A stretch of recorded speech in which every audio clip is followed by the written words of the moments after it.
चलिए बढ़ेंगे आगे, बात करेंगे अगली खबर की। महाराष्ट्र के मालेगांव बम धमाके का मामला। मालेगांव ब्लास्ट केस में सभी 7 आरोपी बरी हो गए हैं। साध्वी प्रज्ञा, कर्नल पुरोहित समेत सभी आरोपी बरी किए गए हैं। एनआईए कोर्ट ने मालेगांव विस्फोट मामले में साध्वी प्रज्ञा सिंह, लेफ्टिनेंट कर्नल पुरोहित और अन्य सहित सभी आरोपियों को बरी कर दिया है। 17 साल बाद एनआईए कोर्ट का ये फैसला आया। 29 सितंबर 2008 को मस्जिद के पास धमाका हुआ था। विस्फोट में 6 लोगों की मौत हो गई थी। 100 से ज्यादा लोग घायल हुए थे। सबूतों के अभाव में कोर्ट ने सभी को बरी कर दिया है। 17 साल बाद ये फैसला। मामले में साध्वी प्रज्ञा, कर्नल प्रसाद पुरोहित, मेजर रमेश उपाध्याय, अजय राहिलकर, समीर कुलकर्णी, स्वामी दयानंद पांडे और सुधाकर चतुर्वेदी बरी किए गए हैं। 17 साल बाद एनआईए कोर्ट का ये फैसला आया और मालेगांव ब्लास्ट मामले में इन सभी 7 को बरी किया गया है। ऐतिहासिक दिन है। आज मुंबई की माननीय एनआईए विशेष सत्र न्यायालय के न्यायमूर्ति श्री लाहोटी साहब ने मालेगांव बम विस्फोट 2008 के मुकदमे के अंत में 17 साल के प्रलंबित मुकदमे के अंत में आज अपना निर्णय सुनाया है। इसमें सारे अभियुक्तों को निर्दोष मुक्त पाया है। इसके जो मूल बिंदु है वो यह है कि जो साध्वी प्रज्ञा सिंह ठाकुर की मोटरसाइकिल बताई गई थी, वो उनकी मोटरसाइकिल वह इस्तेमाल कर रही थी या उनकी थी, ऐसा कोई भी पुख्ता सबूत प्रोसिक्यूटिंग एजेंसी न्यायालय के सामने नहीं रख। जजमेंट स्पीक्स इटसेल्फ, किसकी चुकी है वो कोर्ट देखेगा। कोर्ट ने बताया है शाहिद नदीम। पण सर, हा सगळा जे काही तपास झाला 17 वर्ष, त्याच्यामध्ये तपास यंत्रणांची चूक आहे का? ज्या पद्धतीने जे काही म्हणजे जे गवाही देणार आहेत ते पलटले गेले, तो ये तो जो एजेंसी है उसका ही चूक है ना, तभी तो सब लोग छूट गए। कोर्ट ने तो सारा एविडेंस देखा और कोर्ट ने अपना जो उनके सामने गवाही आई उसकी बुनियाद पे छोड़ा है सबको। ये तो चूक एजेंसी को, विक्टिम का तो कोई चूक नहीं है, जो मरे उनका तो कोई चूक नहीं है। उन्होंने तो अपने जो विक्टिम, उन्होंने गवाही दी, मालेगांव से आके बताए, अपने जख्म बताए, किसका हाथ कट गया, किसकी आंख फट गई, सब बताया। कोर्ट ने माना है कि ये लोग का बम ब्लास्ट हुआ था मालेगांव में और इसीलिए उनको कॉम्पेंसेशन देने के लिए कोर्ट ने बोला है और बेनिफिट डाउट दिया है कि उसको क्लियर एक्विटल नहीं दिया कोर्ट ने। कॉम्पेन्सेशन दिली आहे ती किती कमी आहे? कारण की 2 लाख रुपये that is establishing the bomb blast that happened.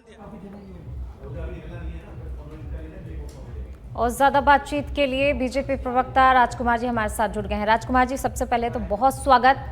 देखिए, बहुत लंबे टाइम बाद जो है इस मामले को लेकर एनआईए कोर्ट का फैसला सामने आया है, कैसे देखते हैं इस फैसले को? देखिए, आज कोर्ट ने दूध का दूध, पानी का पानी कर दिया है। 29 सितंबर 2008 को मालेगांव में जो बम धमाके हुए थे उनकी जांच पहले एटीएस से हुई, फिर एनआईए से हुई। काफी लंबे समय जांच चली। उसके बाद चार्जशीट पेश हुई, 12 आरोपियों के खिलाफ चार्जशीट आई। उसमें 5 को चार बहस पे ही बरी कर दिया गया और उसके बाद 7 आरोपी आज बरी किए गए हैं। ये जो आज जो फैसला है, इसने जो सनातन विरोधी जो ताकत है उनके मुंह पर करारा तमाचा मारा है और जो जिन लोगों को आरोपी बनाया गया, अभिनव भारत जो संगठन था उसको आरोपी बनाया गया, उसको बाकायदा क्लीन चिट दी गई है और न्यायालय ने अपने फैसले में माना है कि साध्वी प्रज्ञा और उसके साथ ही कोई भी इस मामले के दोषी नहीं है। जो मोटरसाइकिल थी वो भी साध्वी प्रज्ञा की साबित नहीं हुई। तो पूरी तरह से कोर्ट ने साफ किया है कि बाकायदा जो सनातन विरोधी ताकतें थी उन्होंने इस मामले को तोड़ मड़ोड़ के और जबरदस्ती का इनको आरोपी बनाने का प्रयास किया गया था और सनातन को बदनाम करने की साजिश रची गई थी, जिसको आज स्पष्ट रूप से न्यायालय के फैसले में एक एक बिंदु को खोलकर साफ कर दिया गया है और इनको सभी को आरोपियों को बरी किया गया है। बिल्कुल राजकुमार जी, लेकिन जो पीड़ित हैं इस हमले के, वो ये कह रहे हैं कि एनआईए कोर्ट का जो ये फैसला है उस फैसले के खिलाफ आगे चैलेंज करने की बात उनकी तरफ से कही जा रही, क्योंकि वो इस फैसले को लेकर दुखी है। देखिए, न्यायिक प्रक्रिया में किसी फैसले को चुनौती देने का प्रावधान है। इसके लिए कानून में अनुमति दी गई है। अगर पीड़ित जो व्यक्ति है वो बाकायदा चुनौती दे सकते हैं, उनको अधिकार है। परंतु मेरा कहना सिर्फ यहाँ इतना सा है कि जो 7 आरोपी थे साध्वी प्रज्ञा समेत उन सबको क्लीन चिट दी गई है। अगर पीड़ित इसके बाद इसकी अपील करते हैं तो उनका अधिकार है और बाकी जो न्यायालय है उसके जो प्राइमा फेसी जो फैक्ट है, जो फैसला है वो आ चुका है और उसी के आधार पर जो ऊपर की अदालत है उसी का विवेचन करेगी और मुझे उम्मीद है कि वहाँ ये फैसला बरकरार रहेगा। बिल्कुल, देखिए जो पीड़ितों के वकील हैं उन्होंने कहा है कि जांच एजेंसी और सरकार फेल हुई है, इसको लेकर क्या कहेंगे? पीड़ितों के वकील ने कहा है उनका ये तो बेबुनियादी आरोप है।